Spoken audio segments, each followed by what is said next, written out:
PCL में आने वाले इंपॉर्टेंट क्वेश्चंस के बारे में पढ़ेंगे, जिनमें पहला क्वेश्चन अपने पास यहाँ से बना है।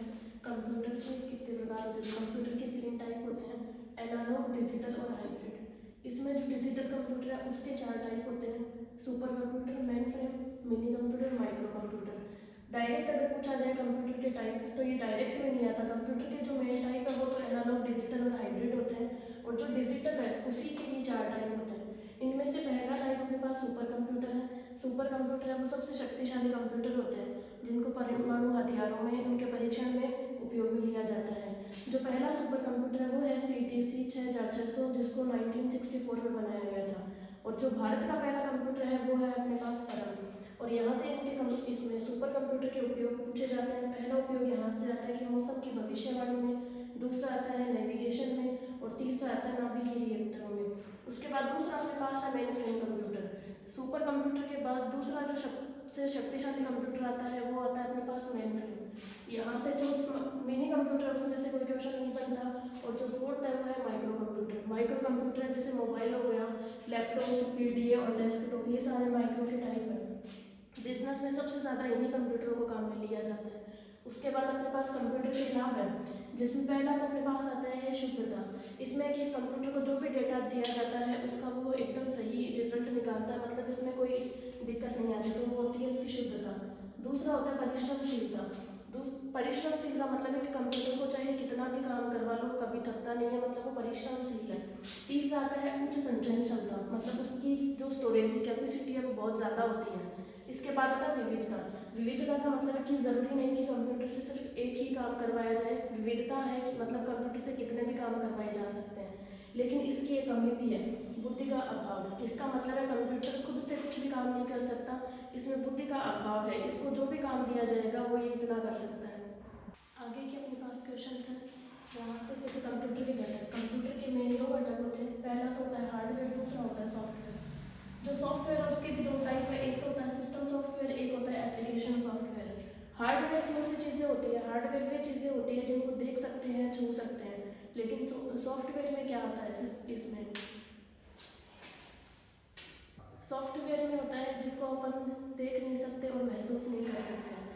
जो सिस्टम सॉफ्टवेयर उसके 2 टाइप होते हैं, एक तो है सिस्टम सॉफ्टवेयर, एक होता है एप्लीकेशन सॉफ्टवेयर। सिस्टम सॉफ्टवेयर में कंप्यूटर के अंदर एक सॉफ्टवेयर डाला जाता है जिससे कंप्यूटर को ऑपरेट किया जाता है।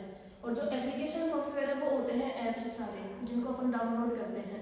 सिस्टम सॉफ्टवेयर है वो एप्लीकेशन सॉफ्टवेयर के बिना चल सकता है, लेकिन जो एप्लीकेशन सॉफ्टवेयर है वो सिस्टम सॉफ्टवेयर के बिना नहीं चल सकता। फिर इसमें होता है इनपुट, तो होता है प्रोसेस, और आउटपुट होता है स्टोरेज।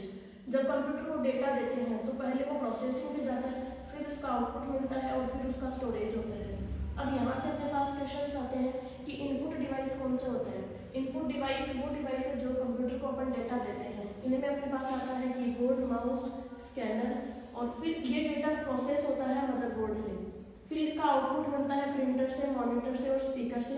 फिर इसका स्टोरेज होता है हार्ड डिस्क और ड्राइव के अंदर, इसमें स्टोरेज होगा। फिर अपने पास कुछ फुल फॉर्म्स हैं, जैसे MITI है, तो MITI musical instrument digital interface होता है। फिर MICR है, OMR है। OMR का सबसे ज़्यादा इंपॉर्टेंट है, ऑप्टिकल मार्क रीडर। फिर अपने पास आता है OCR। फिर आगे प्रिंटर की टाइप है। प्रिंटर है वो 2 टाइप के होते हैं, इम्पैक्ट और नॉन इम्पैक्ट। इम्पैक्ट के अंदर अपने पास आता है एक तो लाइन प्रिंटर, एक आता है कैरेक्टर प्रिंटर। फिर अपने पास आता है नॉन इम्पैक्ट। नॉन इम्पैक्ट में 3 टाइप है, थर्मल, लेजर और इंकजेट। जो थर्मल प्रिंटर है उसमें ATM मशीन से निकलने वाली जो रसीद होती है उसकी छपाई के लिए काम में लिया जाता है, ये बहुत महंगा होता है। फिर आते हैं अपने पास मेमोरी। मेमोरी वो 3 टाइप की होती है, एक तो आती है कैश मेमोरी, प्राइमरी मेमोरी, एक होती है सेकेंडरी मेमोरी। जो कैश मेमोरी है वो तो मतलब नॉर्मल है, मतलब कंप्यूटर इसके अंदर आगे से ही आती है, ये इसके अंदर मतलब एक्सटर्नल नहीं होती। फिर अपने पास आती है प्राइमरी। जो प्राइमरी है वो 2 टाइप की होती है, एक तो होती है रैम, एक होती है रोम। जो रैम है उसके अंदर 2 मेमोरी होती है, एक तो आती है डायनेमिक, एक होती है स्टैटिक। डायनेमिक मेमोरी है उसको बार बार रिफ्रेश करना पड़ता है, और रैम है उसको अगर लाइट चली जाती है तो रैम है उसके अंदर जो भी डेटा है वो चला जाता है। लेकिन रोम के अंदर ऐसा नहीं होता, लाइट जाने के बाद भी इसके अंदर जो डेटा होता है वो स्टोर होता है। फिर अपने पास आती है रोम। रोम की फुल फॉर्म है यहाँ रीड ओनली और मेमोरी। रैम है तो इसकी भी फुल फॉर्म रैंडम एक्सेस और मेमोरी हो जाएगा। आगे के क्वेश्चन अपने पास है कि बूटिंग क्या होता है। तो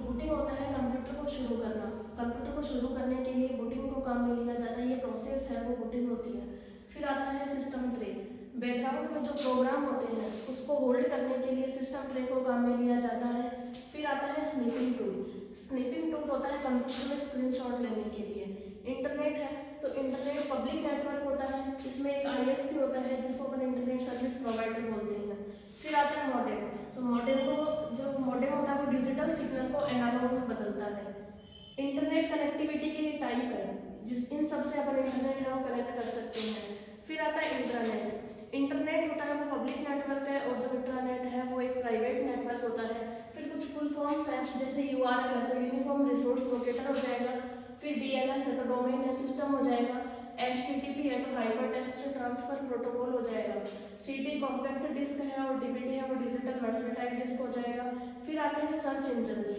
गूगल, क्रोम, याहू, बिंग, ये तीनों ही सर्च इंजन है। फिर ईमेल के हैं तो CC और BCC दो फुल फॉर्म है यहाँ से। CC का मतलब होता है कार्बन कॉपी और BCC का मतलब होता है ब्लाइंड कार्बन कॉपी। अब फिर आता है अटैचमेंट। इसमें होता है कि जैसे किसी को ईमेल किया जाता है तो उसको 25 MB से ज़्यादा का ईमेल है वो सेंड नहीं किया जा सकता। यहाँ तक अपने पास 4 चैप्टर के इंपॉर्टेंट क्वेश्चंस कंप्लीट हो गए हैं। आगे के चैप्टर्स के बारे में अपन अगले वीडियो में देखेंगे।